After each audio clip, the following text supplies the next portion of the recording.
Welcome back my channel Adrija Das 2020। আজ আমি তৈরি করছি একটা মিল্কশেক করার জন্য আমি একটা বড় সাইজের কলা নিয়ে নিয়েছিলাম, পাকা কলা, যেটা আমি স্লাইস করে কেটে নিয়েছি। তারপরে একটা নিউটেলার আমি চকলেট বাটার নিয়েছি, একটা চকলেট সিরাপ নিয়েছি, একটা ছোট্ট বাচ্চাদের খুবই প্রিয় এই কেকটা নিয়েছি, চকলেট কেক। আর একটা নিয়েছিলাম দুটো নিয়েছিলাম লজেন্স, যেটা হচ্ছে মানে বাচ্চাদের প্রিয় চকলেটের। নিয়েছিলাম কিটক্যাট, আরেকটা নিয়েছিলাম লটি চকোপাই, ওটাও একটা কেক। চিনি নিয়েছিলাম আর একটু গুঁড়ো আমল দুধ নিয়েছিলাম। চিনিটা নিয়েছিলাম, তোমরা চাইলে চিনিটা স্কিপও করতে পারো, কারণ এখানে যে সমস্ত উপকরণগুলো রয়েছে প্রত্যেকটাই খুবই মিষ্টি, চিনিটা লাগতো না।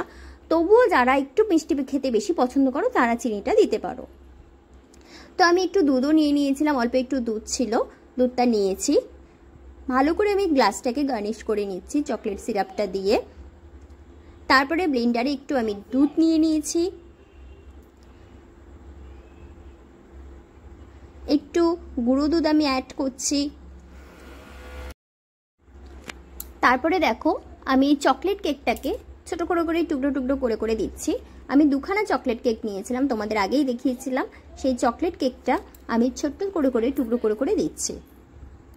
তারপরে আমি চকলেটের ওই বাটারটা নিয়েছিলাম নিউটেলার, এটা আমার এমনিই খেতে ভালো লাগে, আমার মেয়েও খুব ভালো খায়। তো দেখেছো খুব সুন্দর তৈরি হয়ে গেছে আমার milkshake.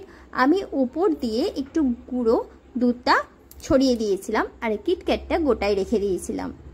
Thank you for watching, bye bye. সবাই খুব ভালো থেকো।